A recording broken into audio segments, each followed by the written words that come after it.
All right, welcome in. You know, excited for you to watch our draft reactions today. I'm just coming in here to say this video was recorded like the beginning of May, and we're now at the end of May. So keep that in mind. And also, somewhere in the third round, the video cuts out. So I'll just take it from there um, and edit it back in. Basically, what happened, something corrupted. So my bad for that. We'll figure it out because I still want to talk about the third and fourth round, or whatever it was, halfway through the third, because there were some good picks. So you know, hopefully you guys watched the entire thing through. I think it was fun. We mostly go over the three of ours drafts, but that's why at the end of the video I want to specifically prioritize the other people in the league. So if you're looking for that, stay tuned. Welcome to Dynasty Savvy. Today we are going to recap our Grease Bowl Dynasty rookie draft that we recently live streamed. Beginning at the 101, off the board came Marvin Harrison, Caleb Williams, Malik Neighbors, Jaden Daniels, Drake May, JJ McCarthy, Roma Dunze, and that left Andrew on the clock at the 108. Andrew, tell us about what you did here. Yeah, so actually this was JP's pick, and I was at the 109, and I was definitely interested in moving up to this 108. We had talked about it weeks back, but ultimately when it came to actual draft time, he was more open to moving it. I think just seeing how the board kind of rolled out, pretty chalky in a sense, but I wasn't opposed to the Bowers there. I know the landing spot isn't like the dream situation, but it's still not a bad situation. And playing in a tight end premium league, I'm scooping any Bowers I can at 108. I've even seen him get to like 109 in a few, which is, to me, I just don't agree with that. I think it's probably about the right spot, but anything more than that. So I was happy to make a trade. I will say I probably gave up too much just to swap one pick. I gave up my early third round pick, which later, a few picks later, there was some trades of similar like constructs that were a cheaper price. So I probably gave up too much there, but think about the offseason, those first 8 picks were really hard to break into at all. So doing it, I was happy with it. I think long term, I won't even maybe think about that third anymore. But in the moment, still happy to walk away with Bowers. But seeing how the rest of the draft went out, hearing that JP was maybe going to pick Brian Thomas anyways, definitely hurt my heart. But who knows if that's actually true? It's true. When the button's pressed, we'll see what happens. But then seeing Knicks go at 110, that's the earliest I think I've personally seen Knicks. Is that the same for y'all? He always goes 11 or 12 from what I've seen, Okay. but yeah, that is the earliest, I guess you could say. Okay. I don't know. I mean, this is where Dan gets to make a selection here at the 112. Walk us through maybe these next kind of few picks after this 109 through 111 kind of rolls around. Yeah, and I also just wanted to point out about your pick. Correct me if I'm wrong, but you do have Sam Laporta and Trey McBride in this league, right? I do. Oh my god! And you're coming off the championship, so I am. It worked pretty well for you having a couple of stud tight ends there in this tight end premium.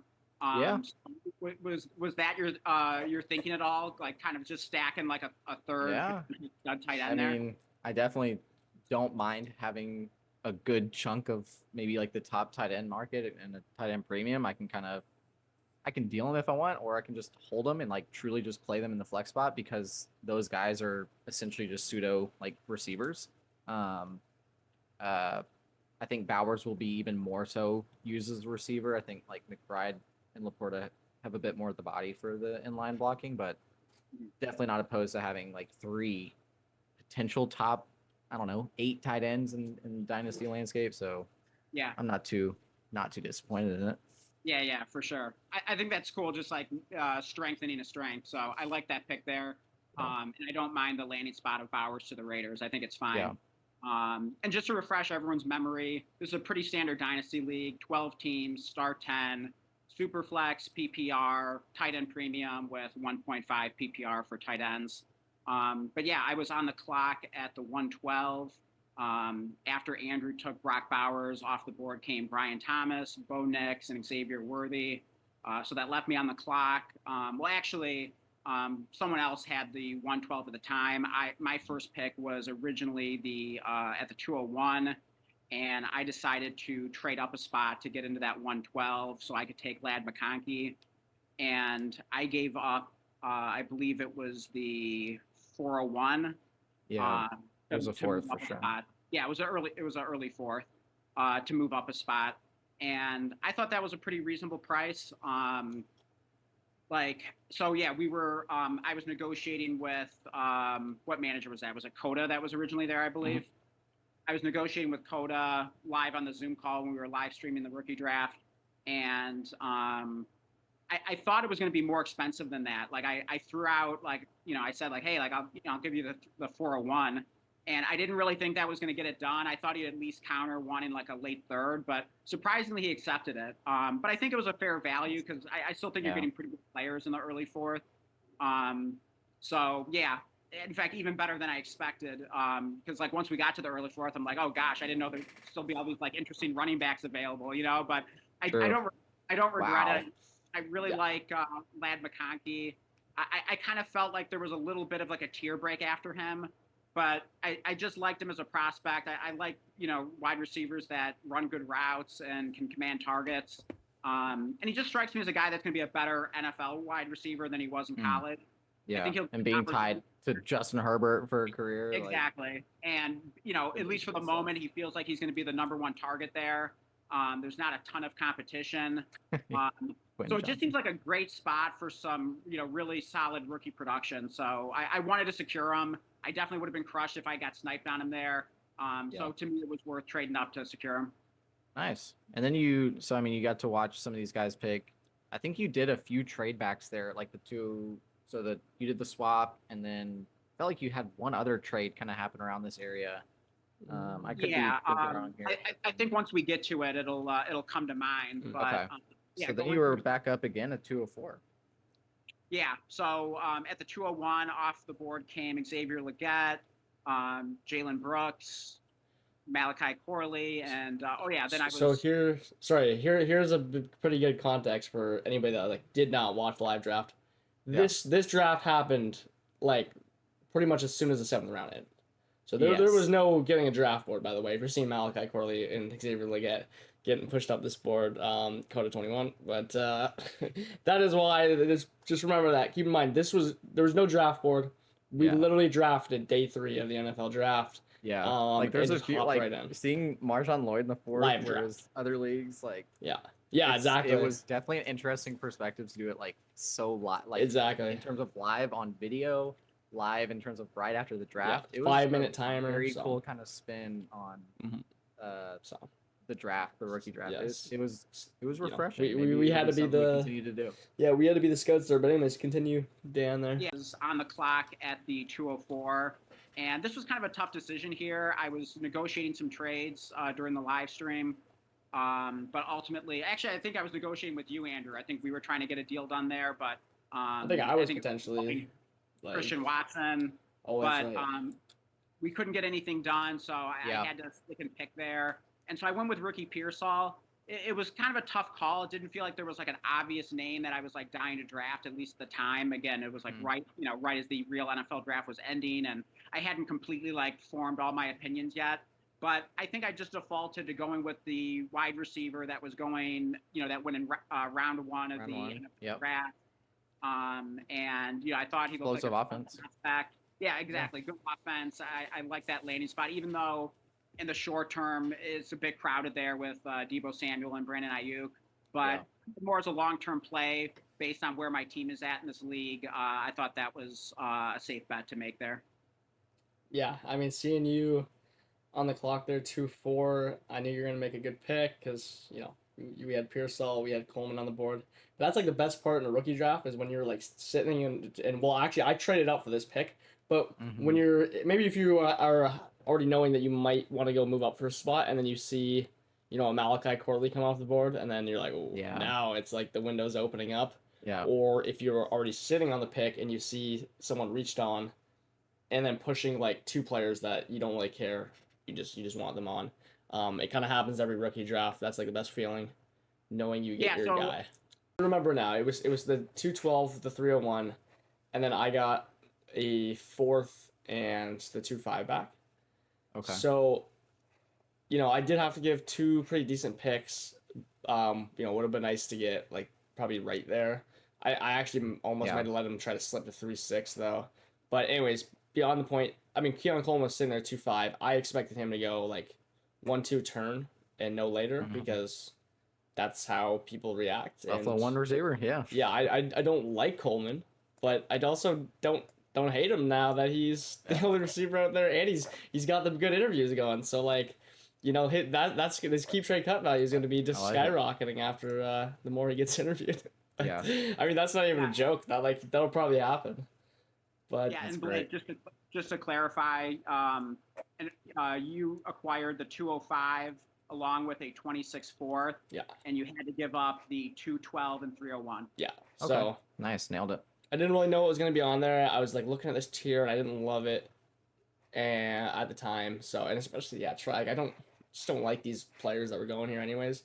Just Jalen, right? And then I'm like, this transitions into this next pick. Yeah, I'm like, you made a good one. Yeah, I'm like, let me just move up for Coleman, and just for context, I mean, Andrew might be the champ last year, but there's a new sheriff in town here potentially. So I don't even know if it's a sheriff. It's more like a Megatron in town. Yeah, so we have a really good roster. So I felt like Coleman is like, he's not even gonna sniff my roster. He's just kind of like just like a good, could dart just be right now. Bait for it could be a bait. dart, could be a starter. Yeah. In the future, it could be someone you just trade and get capital.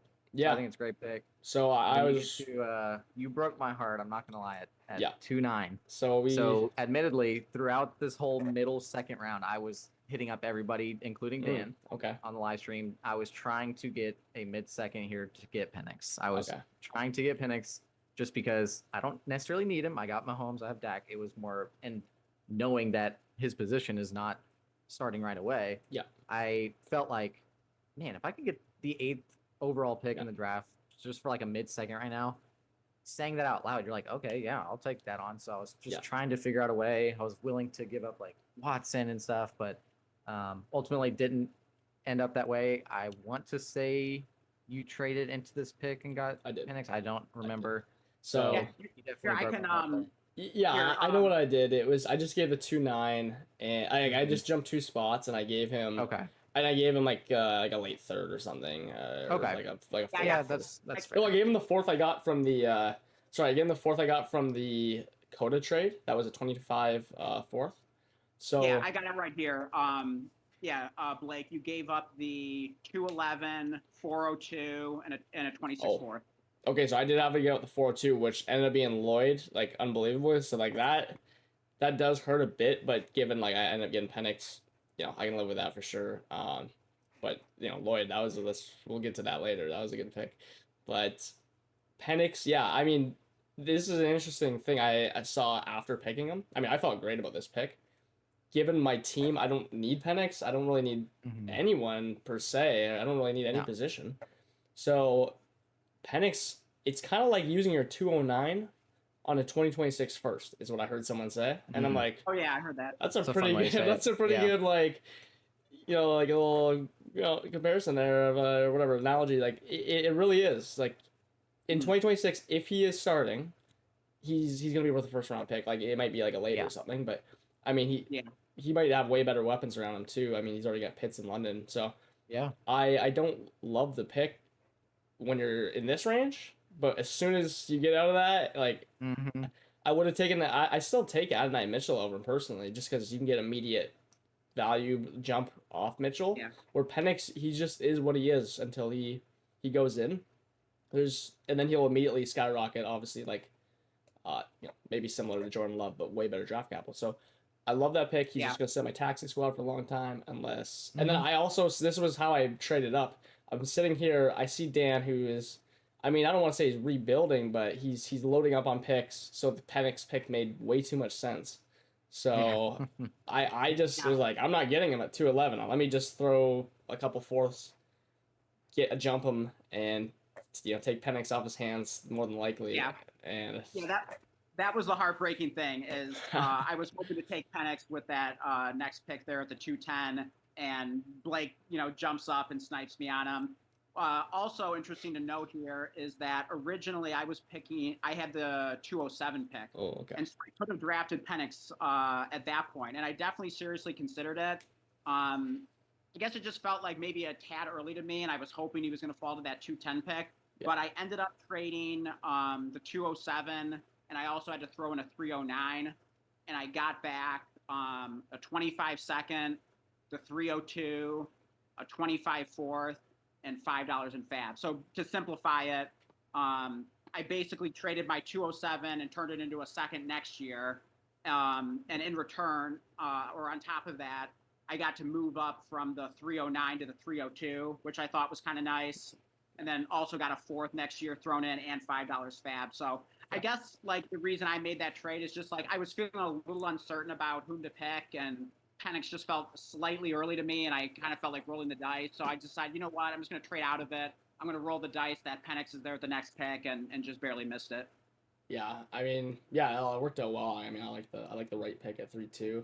So, I mean, you might have, sorry for jumping you on Penix there, but gotta be quicker than that. You gotta, Oh yeah, you for gotta sure. be like the No, Vikings. Like you didn't learn anything from the Vikings. It was a good move by you. So You should have been calling up the Jets there and throwing some crap at them to move up one spot. But anyways, yeah. So anyways, I was left on the clock at the 210 with Penix gone, and so I had to pivot at that point, and ended up going with Blake Corum, went with my Michigan guy. I think it's a high upside spot. Being behind Kyron Williams, if an injury happens, I think Corum will take over that role, and I think he could do it just about as well as Kyron Williams could. So I think that's a really interesting spot on the Rams offense there. And who knows? I mean, maybe even gets a bit of a role even with Kyron healthy. You never know. I mean, the Rams, the running back position there tends to change a lot. So, I just like the upside there with Corum.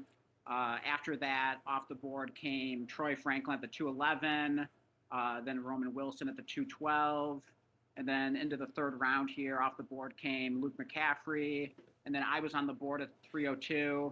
And went with a running back again, Jalen Wright, and kind of similar thinking there. Just love the spot. I love having a running back on the Dolphins. Raheem Mostert's getting up there in age. Devon Achane is small, maybe a little injury prone, perhaps. Jalen Wright is fast and he's big. He could get the goal line carries. And you want Dolphins running backs. I mean, last year proved that. Just took the upside of Jalen Wright, and I need some running back help on my team. So, Any feedback on that, or should I continue? No, that's solid. And then you get to, I think I want to hear you fanboy about Burton a little bit. I know maybe earlier in a snippet you'll hear that, but you want to give maybe a 60-second snapshot of why you're just loving Burton right now? Oh, yeah, for sure. After the Jalen Wright pick off the board came Ben Sinnott, Jalen McMillan. Oh, yeah, actually, that was my pick. So I guess I should touch on that briefly. So I took Jalen McMillan at my fault. 3 or 4. Oh, yeah, you're good. With McMillan, I just liked what I saw on tape, and he seemed like a productive slot receiver. I always like in PPR leagues those slot receivers that can command targets. He just seemed like a good all-around prospect, and winning the third round of the NFL draft, I think he could be the Buccaneers starting slot receiver from day one. And I just kind of thought it was a sneaky spot there to grab McMillan.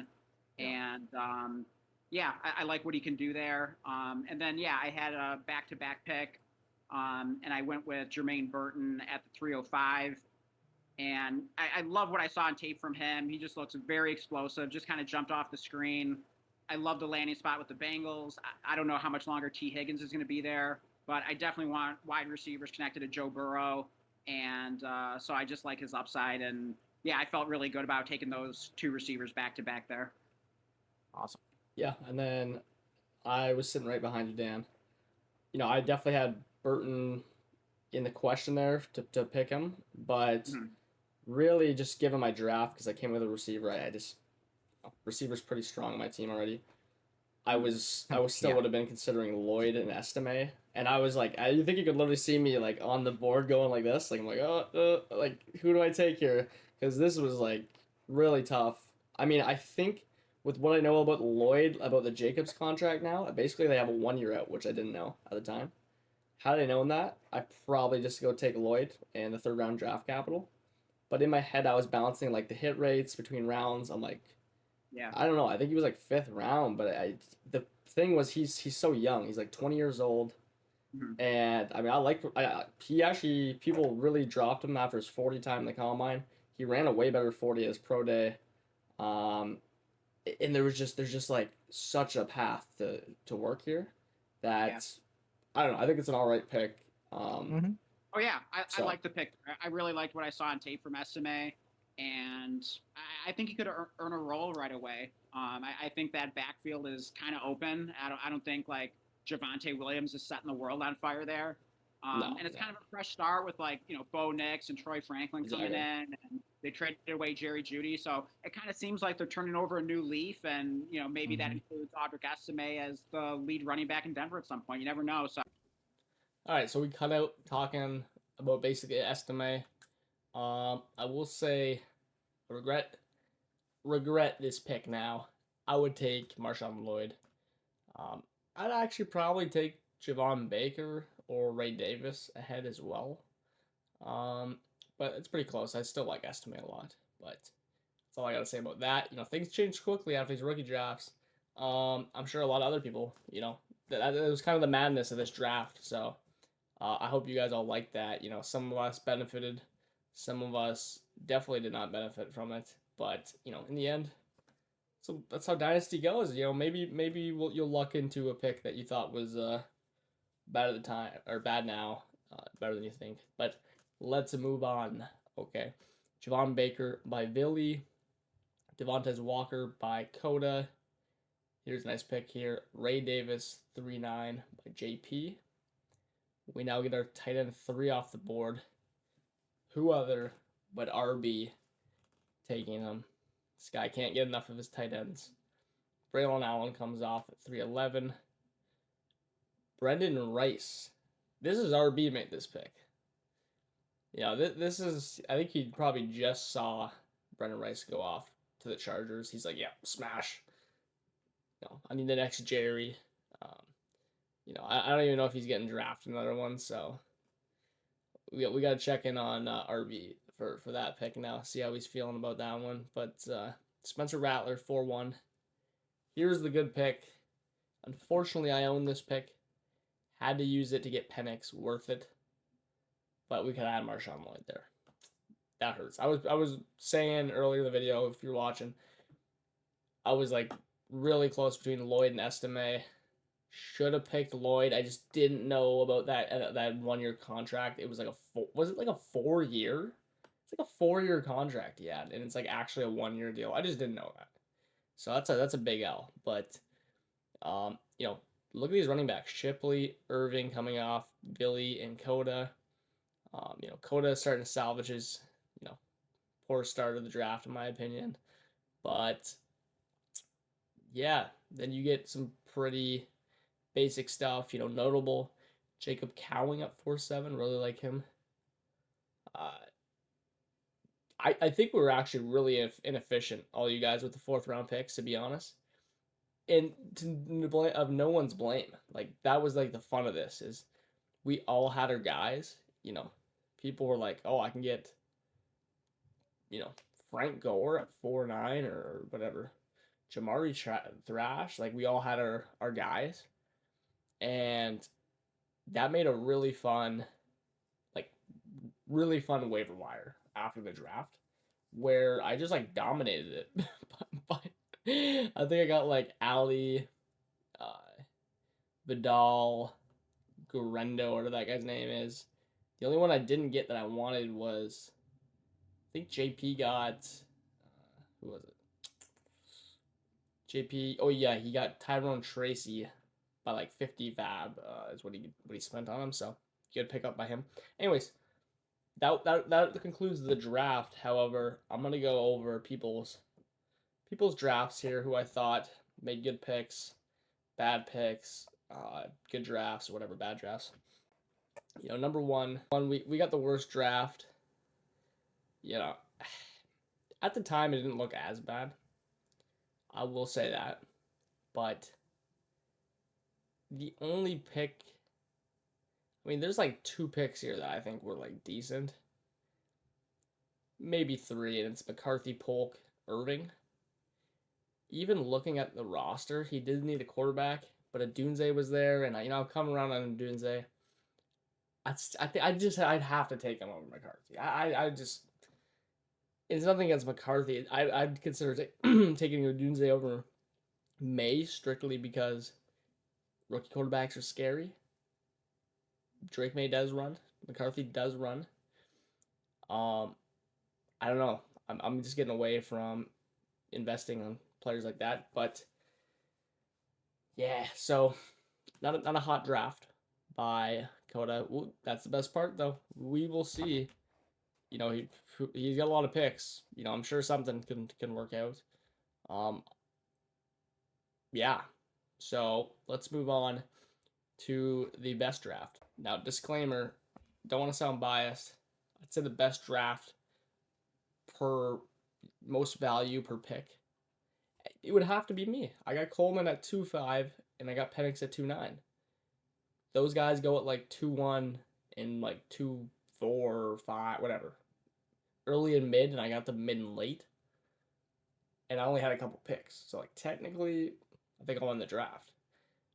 But realistically, this boy Villy won the draft. Yeah, I mean, he just was smoking these picks out. He owned like half the first round. Questionable decision not to take Daniels, in my opinion. Like only for drafting. Like here was my whole thing here.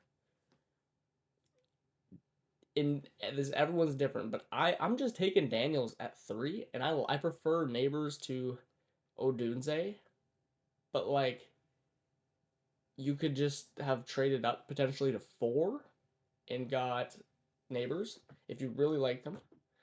Or you could have just taken Odunze at 5. I mean, that's my thinking. Billy, if you got to defend yourself, you want to defend yourself here, go ahead. I'm not saying it's a bad decision because you probably just liked May, and just really liked Neighbors, so I completely understand that. But I just think Jade Daniels is a glitch. So really good value by JP to slip him out there at 4. Still, you're getting Neighbors. I mean, he's a dog. What a first round. I can't really say anything about those picks. Beyond that, my little nitpick. 2-2 Jonathan Brooks. He's been, rising up the ranks. So good value on Brooks. Especially, I'm assuming Billy needs running backs. I think he's got some dust balls, like Swift or something. AD at 2.8, where he goes.